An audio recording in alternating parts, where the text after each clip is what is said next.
Hello there, Leo sign. Welcome to your monthly reading. So this reading is for the month of February. Leo, Sun, Moon, Rising, Venus. Leo, hindi lahat ng Leo maka-resonate sa reading na to.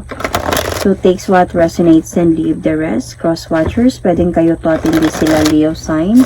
So put yourself in a situation kung saan kayo naka-resonate. Leo, if hindi kayo naka-resonate sa reading na to, please to check your other placements, your Sun, your Moon, your Rising, your Venus sign, dahil pwedeng doon kayo maka-resonate at hindi dito, especially your Moon sign. Okay, so Leo, if hindi talaga kayo naka-resonate kahit anong gawin niyo, then hindi to para sa inyo. Leo, ang gagawin ko ngayon is love triangle reading. So, para to sa mga may alam na may third party, kilala yung third party, or may idea na may third party si person nyo. So,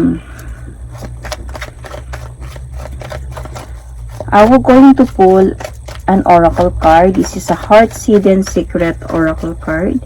So, Heart's Hidden Secret sa part mo and Heart's Hidden Secret sa other person mo. Not your person, but sa other person ng person mo. Kumbaga, sa third party. So, your Heart's Hidden Secret would be elusive. So, dishonesty, deception, and trickery. So, tignan natin. Dark side, dark place, dark place or dark street or something. So, Heart's Hidden Secret ng person mo. I mean, ng other person. Or ng third party. Broken. So, shattered, heartbroken, destroyed. So, na-broken siya. Leo, tignan natin. Dito sa card, okay?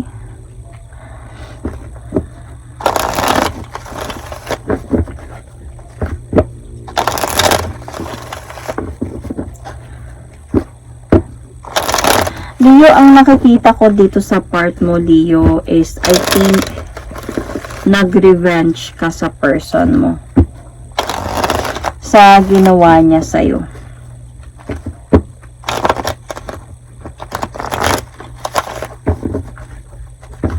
Tignan natin sa tarot card. Love triangle reading for Leo, Sun, Moon, Rising, Venus. February love, wait lang.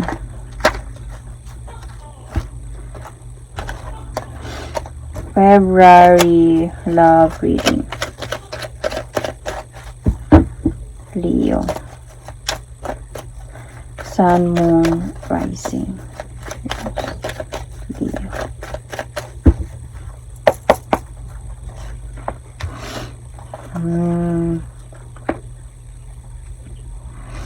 Okay.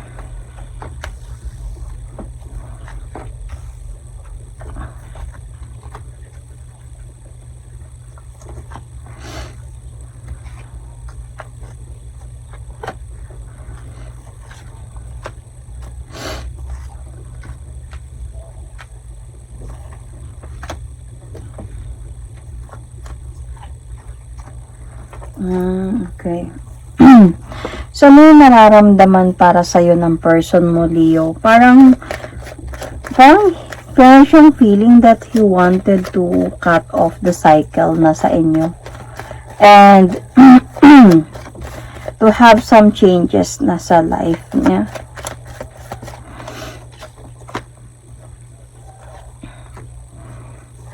Kasi parang he wanted to talk to you about this. Gusto niyang mag-focus na din sa new life niya. Might be you are married and you could be na live-in, could be. Kung hindi man kayo married, pwedeng live-in. Kasi, mandito yung marriage card eh. So, you are still together, Leo. Kayo pa din ito. Or nagkaayos ba kayo nito? Dahil sa feeling ko, ginost niya to. Or, iniwan niya lang to. Basta-basta. Kumbaga, hindi siya nag-explain dito.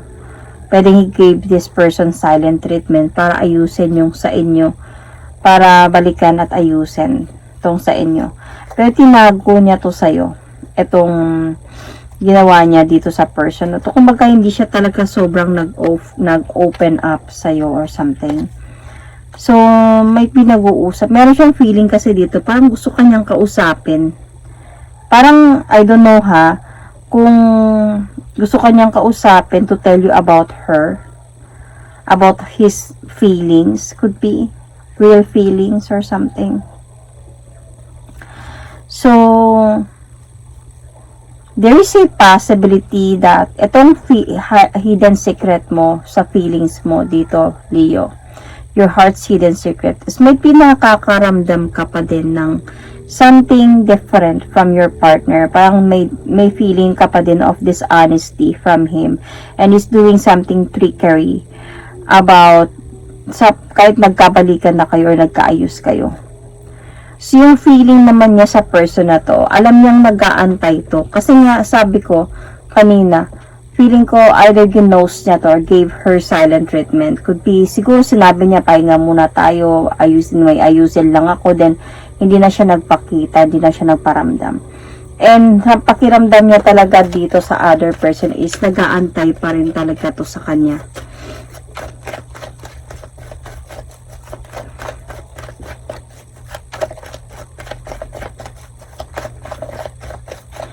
And meron siyang feeling na baka napagod na to siya, maghintay sa kanya.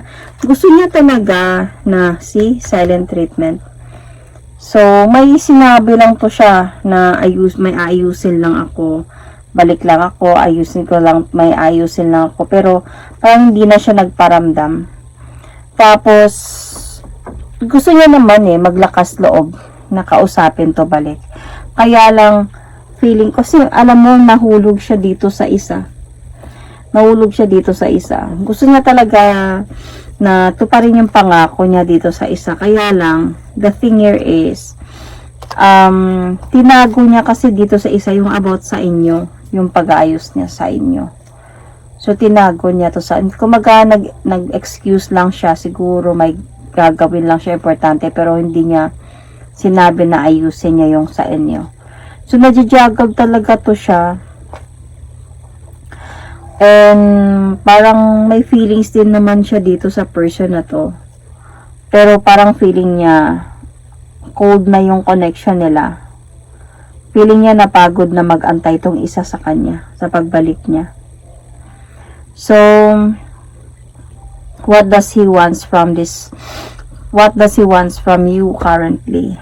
Parang, alam mo, sometimes, he wants to move forward na, to cut off. Sorry. So, naglagay lang ako ng flashlight sa taas, pa sana hindi to mahulog, para makapag-continue lang ako. Anyway, Leo, doon na tayo sa point na, the next 3 months, hold for the next 3 months, what does he want from you currently? So, doon tayo. Sabi ko nga, parang meron siyang feeling like he wanted to cut off the connection na meron sa inyo. Kaya parang he wanted to move forward na din and never look back. But let's clarify this, Leo.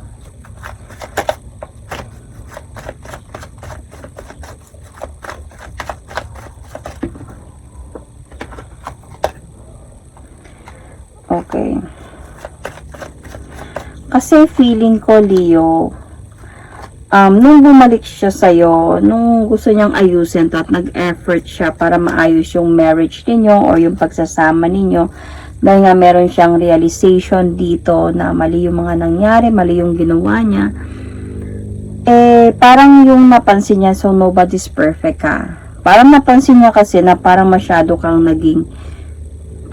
mo siyang inaaway lagi. Masyado kang naging strict or masyado kang wala na talagang tiwala sa kanya. Kumbaga, nagkakaroon na sa kanya ng idea na kahit anong pag-aayos ko sa pagsasama namin ni Leo, hindi na kami nagiging masaya dahil nga sa mga nangyari. Parang lalo lang na gumulo yung pagsasama ninyo na instead of ayusin. Dahil siguro lagi mong sinasabi about, nagreklamo ka about what he did, cheating, nasaktan ka, ganyan. So, siguro mga masakit din yung mga nasasabi mo, masakit kaya magsalita si Leo. So, parang nawalan ka na, Leo, kasi ng tiwala at respeto sa kanya. So, para sa kanya, kaya nga, what does he wants from you currently? Parang naiisip niya na gusto ko man na mag-move forward at ayusin to, nag-e-effort ako. So, kung mag-effort to show Leo na feeling ako na ayusin tong pagsasama na to. Pero, if ito man lang yung outcome ng pagbabalikan namin, parang it's better for me na lang siguro na to move forward and never look back from this. And to cut off the cycle na lang sa amin dalawa. Kaya nga, kasi nga, nasa loob mo yung secret, hidden secret mo dito, heart's hidden secret sa kalooban mo na hindi mo lang talaga nasasabi sa kanya is yung nag-iisip ka pa rin talaga ng dishonesty. And parang may ginagawa pa din siya kahit kayo pa rin. Parang ganun, kayo na or inayos na. Wala na talagang tiwala. So, what does he wants from other person currently? Honestly, gusto niya na mag-move on na to. Kasi alam niyang nasaktan to. Alam niya to. Gusto niya sana maka-move on na siya. I don't know lang kung nagme-message to na sobra siyang nasaktan, na grabe yung ginawa mo sa akin, mga ganun mga bagay. And kaya siguro alam niya na broken to. Kasi totoo broken talaga tong person na to. Parang feeling niya na destroyed siya. Feeling niya na shattered siya. Parang ganun. So, he wants from this person is to move forward na. To move on, na makarecover siya sa pain in a way. So, the next 3 months hold for the both of you. Dito na nga, Leo. Parang he's not sure na sa pagsasama ninyo. Dumating na siya sa point na nagdadalawang isip na siya or may mga different option na siya to choose about sa pagsasama ninyo. Na parang sometimes gusto niya na lang to balikan. Ayusin ko na lang, balikan ko na lang to. Kasi parang wala naman na nangyayari sa amin ni Leo eh. Parang lalo lang kami nagkagulo. Parang nag-aaway ba or something like that. Bakit wala siyang decision? Kasi gusto niya nga talaga ayusin tong sa inyo. Gusto niya siguro ayusin yung pamilya ninyo. At gusto niya talaga maibalik yung pagmamahal mo para sa kanya. Pagmamahal mo at tiwala mo sa kanya. At gusto niya din mag-focus sa responsibility na meron siya sa'yo in a way. So, desidido naman talaga siya. Pero, nung siguro may mga nasasabi ka din na masakit sa mga nagawa niya, nasasaktan din siya sa mga salita mo, sa mga nasasabi mo, sa mga nabibitaw mo dahil sa cheating na ginawa niya. So, parang nasa point na siya na nagkakaroon na siya ng choices. So, ayusin ko ba to or balikan ko na lang yung isa. Parang ganun sa next 3 months or might be this February. So, the next 3 months hold for the both of them is parang yun na nga, parang he wanted to have some changes with this person. Kumbaga, kung hindi na kami magkakaayos pa ni Leo, siguro tatanggapin ko na lang talaga na hindi na kami pwede magkaayos pa. And siguro, ito na lang yung ayusin. Maybe, I'm going to have some changes sa buhay ko with her na lang talaga. Parang ganun yung the next 3 months siguro yung pwedeng mangyari.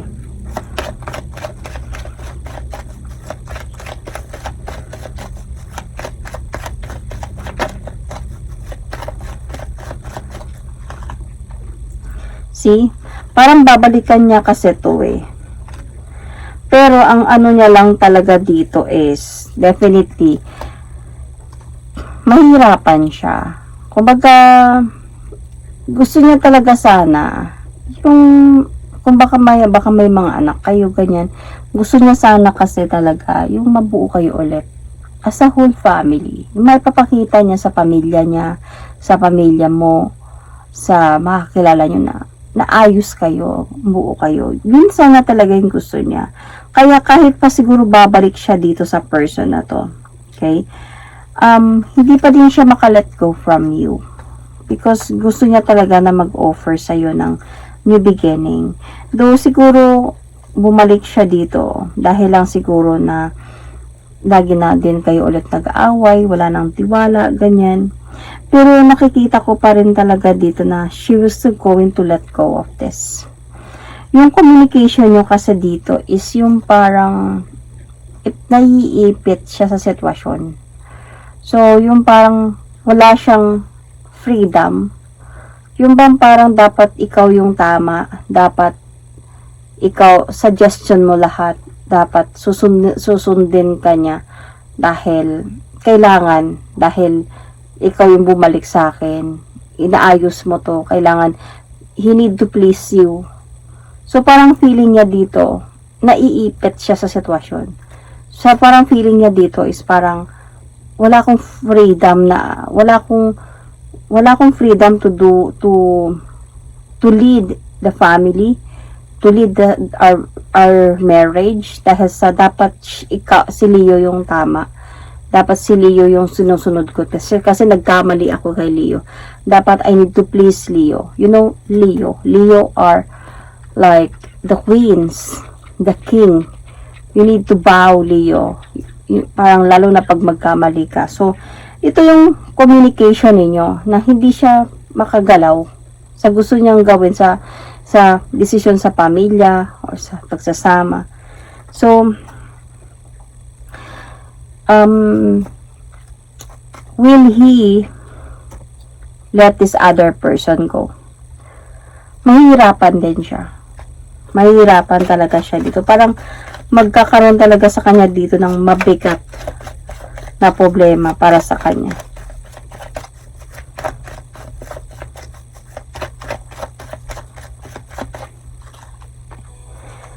There is a possibility na he will going to think about his responsibility, might be as a father sa mga anak ninyo.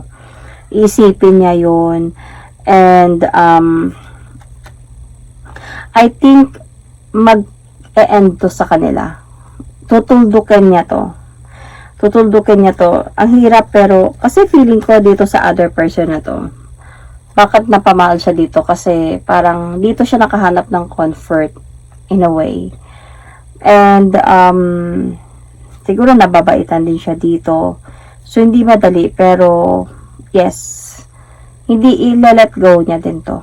Kasi importante kasi para sa kanya is yung responsibility niya, yung mga anak ninyo. Yun nga yung mabuo yung family. So, will he commit to you? I just really don't know, Leo, kung sino yung aalis. Pero may aalis sa pagsasama ninyo. Baka ikaw, Leo, yung aalis dito. Or baka wala siyang choice kundi kailangan niyang umalis. Kumaga, hindi ko man gusto to, pero kailangan kong gawin to. Dahil hindi na kayo nagkakaintindihan. Imbalance na yung connection ninyo. Nakakapagod na yung away ninyo. So, nakakapagod na para sa kanya. Kumbaga, hindi naman siya magla-let go. Kumbaga, mag-hold on pa din siya. Kasi may plano pa din naman siyang ayusin to. Siguro, kailangan niya lang siguro talaga ipakita sa'yo na wala na sila. And, importante na sa kanya siguro, mag-focus ka siguro siya kundi man sa pagsasama ninyo, sa mga anak ninyo. Magpo-focus siguro siya sa trabaho at ipapakita sa mga anak niya na magiging responsible na siya. Might be to show you na kaya niyang magbago. Before siguro siya na mag-aantay lang talaga to siya. Mag-aantay siya ng right timing. Kung kailan na hindi na ganun ka ano yung pain mo sa ginawa niya sa'yo. So, ano ba yung magiging outcome nila?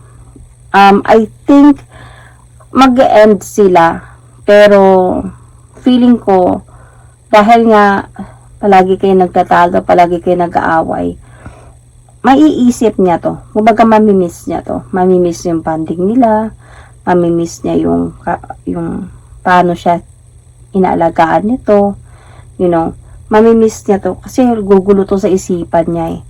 Pero, mag-e-end talaga yung sa kanila.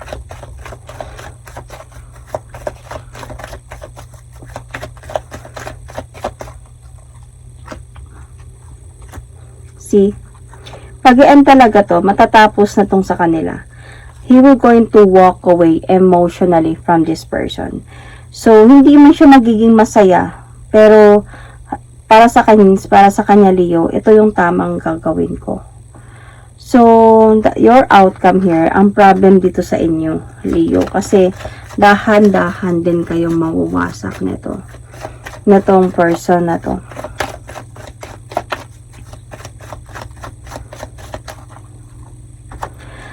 Pero, kung yung person mo, okay, kasi para sa Leo, mahirap kasi kay Leo si Leo kasi yung someone na hindi siya pwede gawing tanga.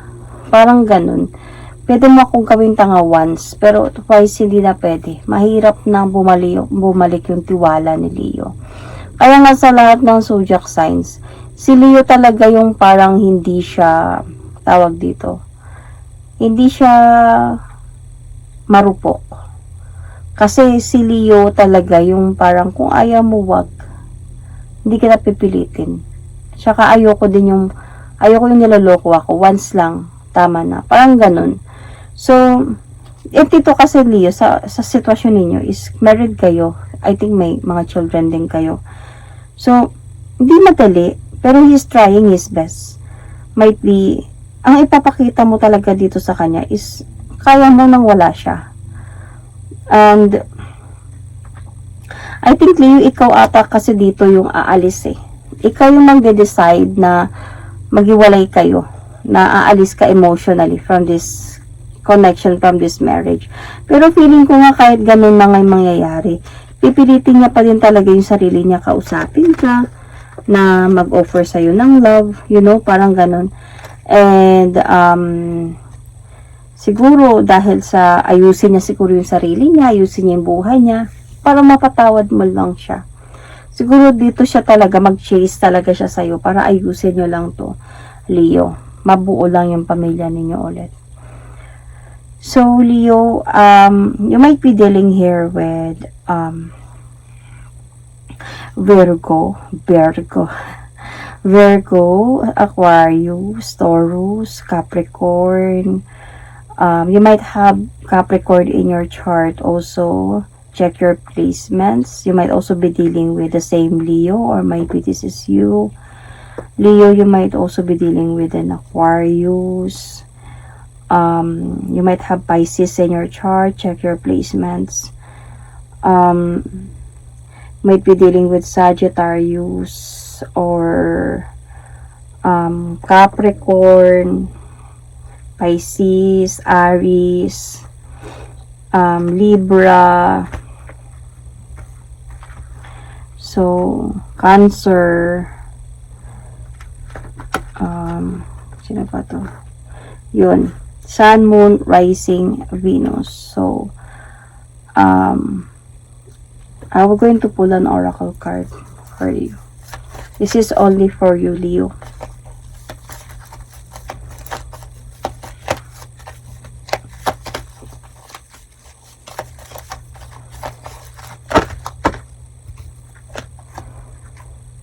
Look inside yourself.